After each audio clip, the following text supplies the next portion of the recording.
Imagine landing in Houston and before you even leave the airport, people are already asking one question. Who'd you check in with? Sounds crazy, right? But in hip-hop, that question has followed rappers for years. Niggas talk a lot of shit, huh? But won't even show up to their own show. Goddamn, you don't want your back end, nigga? Some say it's about respect, others say it's about survival. And behind almost every conversation, one name somehow keeps coming up. The Prince family. J. Prince built one of the most respected names in hip-hop. His son inherited it, but today when people hear mob ties, bro, they don't just think about respect. They think about Takeoff, NBA YoungBoy, Cameron and Mase, checking in controversy. So how did one of hip-hop's most respected families become one of its most controversial? Long before Drake, long before mob ties, Houston already had one man everybody knew not to play with. J. Prince. The crazy part? He didn't build his name through rap, he built it through respect. But respect is a big thing in Texas, you know? I mean, Jazz that dude, you know, like... By the time Rap-A-Lot Records exploded, people already knew who J. Prince was. Scarface, the Ghetto Boys. Rap-A-Lot wasn't just another record label, it became the soundtrack of Houston. But the music was only part of the story. J. Prince wasn't just respected in the industry. He was also widely believed to have deep ties and influence in Houston's streets. Over the years, his reputation grew far beyond music. Eventually, people started saying one thing. If you're coming to Houston, you better check in. So, what does checking in actually mean? To some, it was simply about showing respect. But for a lot of rappers, it didn't feel like respect. It felt like pressure. And I got people everywhere, so I hear all kinds of things. Some even compared it to extortion. The phrase checking in became part of hip-hop culture. So why the niggas got to check in, Mr. Prince? Mob ties?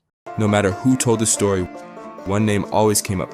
This is a problem, J. Prince, and I'm gonna tell you like this, if you're 60 years old and you're trying to be a street nigga, you failed.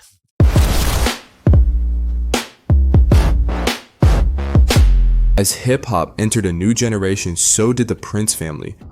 While J. Prince continued building his legacy behind the scenes, one of them, Jazz Prince, would change hip-hop forever after discovering Drake. So I got back on the phone, I was like, yo, what's up? He was like, was that Wayne?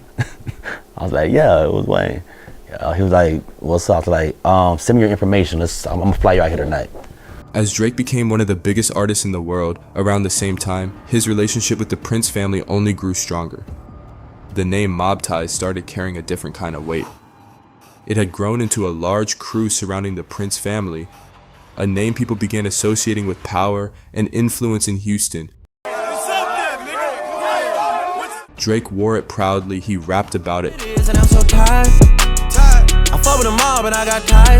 As the diss records kept flying during the Drake vs. Pusha T beef, J. Prince stepped in publicly. He claimed he had information that could have changed everything. I saw this going in a place that I feel would have ended his career if Drake would have put out the song that he had on him. That interview only made the Prince family seem even more powerful, but the biggest controversy was still to come. The Prince name had always been associated with respect, but around 2020, that started to change.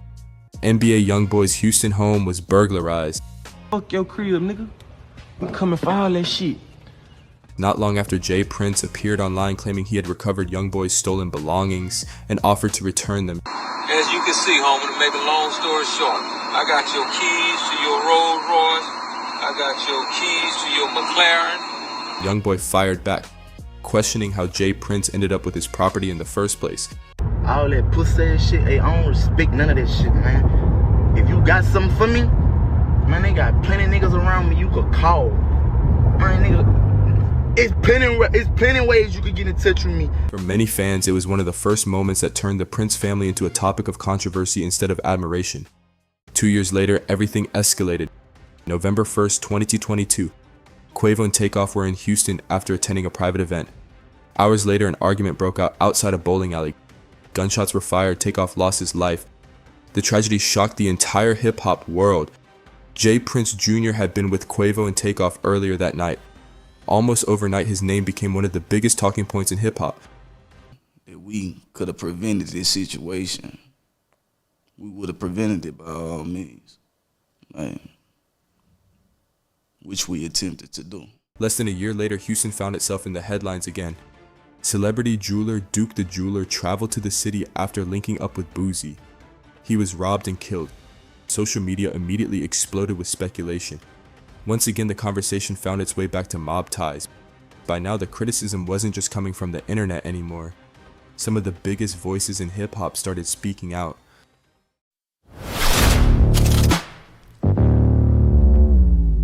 After Takeoff, the criticism didn't stop.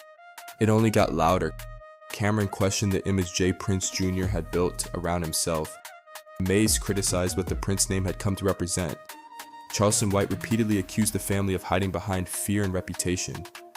DJ Academics questioned why J. Prince's name kept appearing whenever Houston found itself at the center of controversy. Some of the biggest voices in hip-hop were asking the same question. What had happened to the Prince name? Every new controversy somehow seemed to lead back to the same family. The Prince family changed hip-hop, there's no debating that.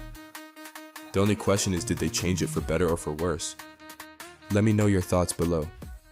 Subscribe to Dark Vaults Media. I'll see you in the next one.